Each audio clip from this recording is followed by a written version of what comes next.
La ville de Saint-Renan s'étage sur les pentes assez rudes d'une colline. Elle a la tête dans le ciel et les pieds dans les joncs de son marais. Nous verrons les modifications intervenues dans notre ville depuis les années 1910. C'est au docteur Dujardin, historien de Saint-Renan, que nous emprunterons de nombreux commentaires. Notre ville doit son nom à Ronan, un ermite irlandais. Venu d'Irlande dans une auge de pierre, dit la légende, Ronan débarqua à l'île Molène. Son œuvre accomplie, il quitta Molène et prit terre à Pont-Run, au fond de la mer Île-d'Ut.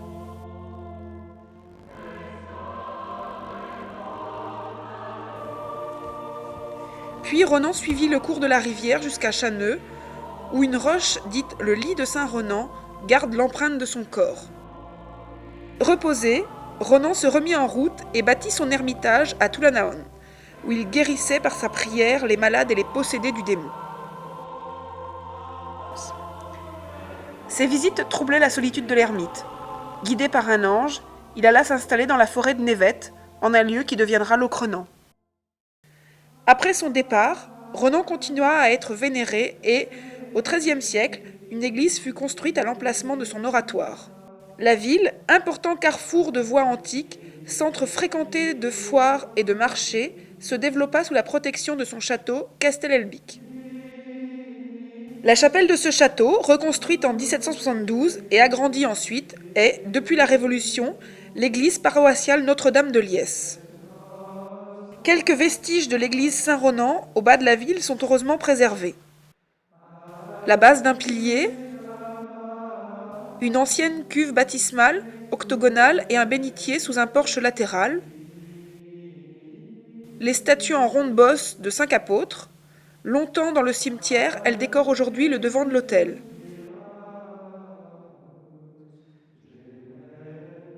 Le chœur et les chapelles rayonnantes, de style roman, sont construits en 1870 sur les plans des architectes Bigot, père et fils. En 1969, après le Concile Vatican II, l'église est rénovée pour s'adapter aux exigences nouvelles de la liturgie. On peut aujourd'hui admirer au musée de la ville, rue Saint-Mathieu, les stalles du chœur et les 4 évangélistes qui ornaient la chaire à prêcher. Nous continuerons notre tour de ville par la place Général Leclerc, autrefois place Pénarrue, nom déformé en Pénarrue. Nous apercevons la chapelle Saint-Yves en arrière-plan. La tranquillité des jours ordinaires s'envole lors des foires et marchés. La place est envahie de chars à bancs et de charrettes qui y stationnent, c'est sa raison d'être. Aujourd'hui, place aux véhicules à moteur. Les paysans et les maquignons commencent leur tractation devant le tout nouvel hôpital Mokaer le Jeune.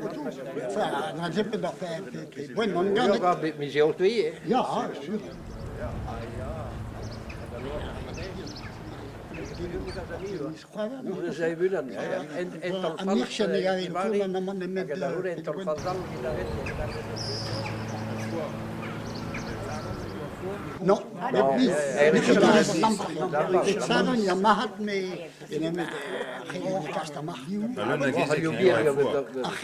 Poussons le portail de la ferme de Toulik et assistons au battage sur l'air à battre. Attelés au manège, les chevaux actionnent la batteuse. Place aux veaux et place aux vaches, les échanges se poursuivent.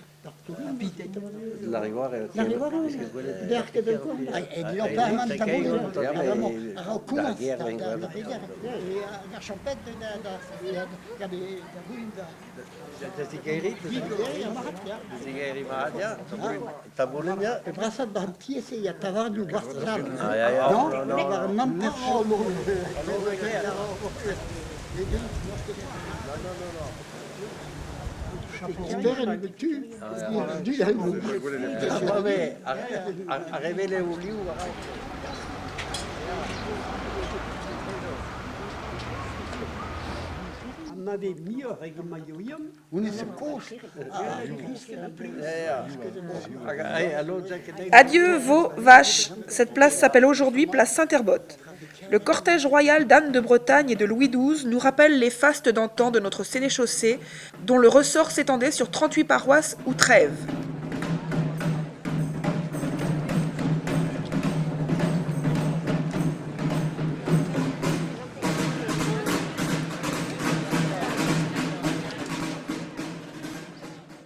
Le marché aux sabots se tenait rue de l'église.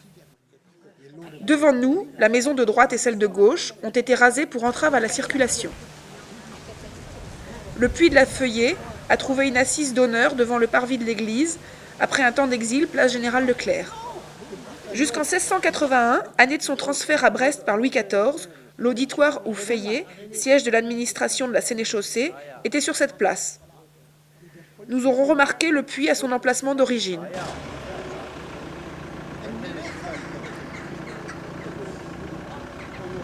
Allez, avouez que vous ne reconnaissez pas cet endroit. Nous sommes rue Général de Gaulle, devant l'Irish Bar.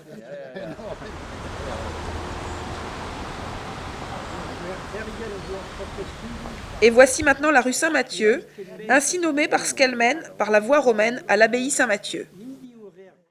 En descendant la rue Saint-Mathieu, nous arrivons place de la mairie, là où se dressent les halles. C'est le marché au gibier, aux légumes, aux cribles, aux étoffes, aux chapeaux, aux graines. Des échoppes couvertes bordent les halles. Cette place est aujourd'hui celle du vieux marché, ombragée par l'arbre de la liberté, et toujours veillée par ces maisons médiévales et d'autres de tous âges.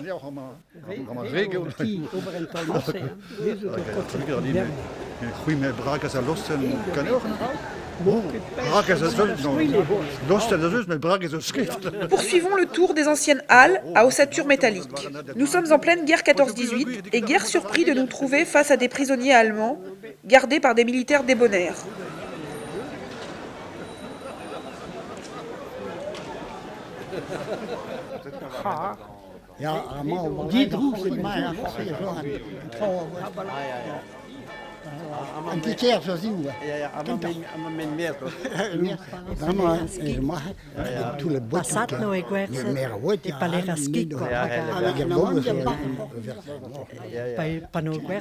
Dans les halles se tient le marché au beurre et le célèbre marché au lard.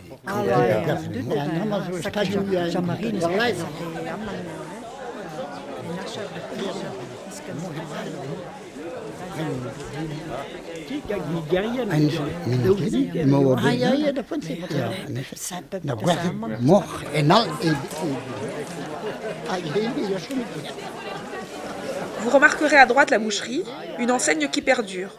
Au centre de la photo, l'angle vif des deux murs de cette maison a fait place à un pan coupé plus accueillant, avec porte, fenêtre et balcon. Nous arrivons en bas de la rue Saint-Yves. La rue de la Berre est à gauche.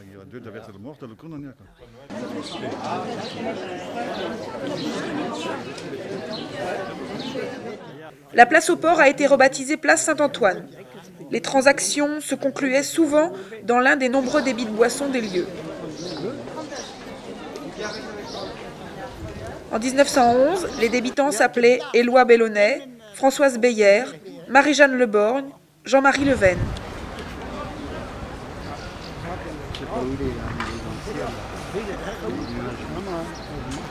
Autrefois place au blé, puis place aux choux, cette place porte aujourd'hui le nom de quartier-maître Lanuzel, un héros de la Grande Guerre 14-18. Canonnier à bord du cuirassé Suffren, il éteint un incendie dans une soute à munitions au mépris de sa vie, sauvant ainsi de nombreuses vies humaines. Entouré de 6 obus allemands de 280, trophée de guerre cédé à la commune, cet imposant monument aux morts a été érigé en 1921. Les Rhénanais continuent d'honorer la mémoire des morts pour la France. Un an après son acte héroïque, le quartier-maître Lanuzel disparaît en mer en 1916 lors de l'attaque du Suffren par un sous-marin allemand.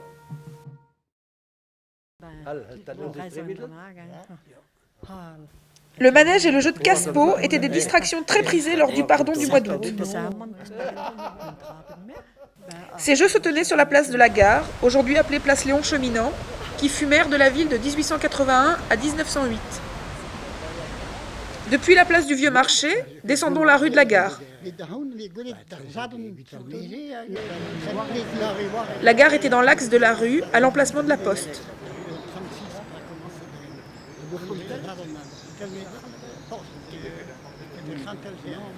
Le 22 mai 1893, la ligne du réseau ferré à voie étroite Brest-Saint-Renan est inaugurée dans l'enthousiasme.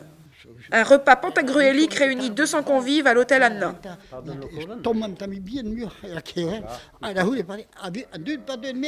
Notre marché terminé, nous quittons à regret la ville de Sarnant. Le train nous amènera à destination à la vitesse moyenne de 20 km/h. En 1939, toutes les lignes d'intérêt local du Finistère sont fermées, concurrencées par les autocars plus souples et plus économiques. Les marcheurs qui empruntent aujourd'hui le tracé de la voie ferrée, en direction de l'Henri-Voiré, songent peut-être à ce train patate, train Gouémont, train plaisir, qui nous fait encore rêver.